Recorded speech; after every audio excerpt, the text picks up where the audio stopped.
Comment est-ce que ça s'était fait? Un jour, à l'église, le pasteur a prêché. Il a dit non, il y a de ces péchés-là que vous avez commis avec vos frères. Alors, quelqu'un qui a commis un rapport sexuel avec son frère, ça, il doit passer ici et on va demander pardon.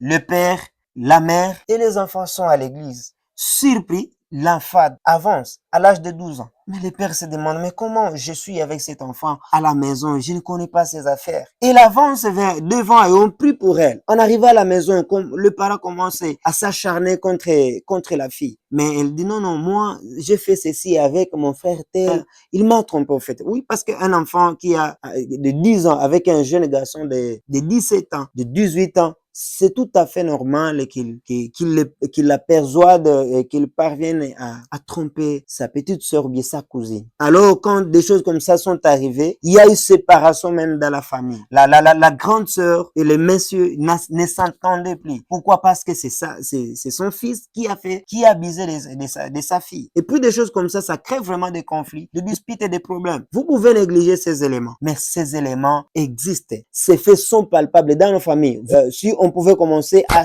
avec des enquêtes avec les jeunes filles, de demander comment est-ce que tu es parvenu à expérimenter tes premières relations sexuelles, elle va te raconter clairement que parfois c'est son enseignant ou bien c'est son éducateur de la maison. Il peut être un aide-ménageur qui habite chez lui. Ça peut être un cousin, un ami proche de son père. Pourquoi? Parce que lorsque ses enfants ne sont pas bien informés dans ses affaires, bien aimés, ils vont tomber toujours dans des pièges.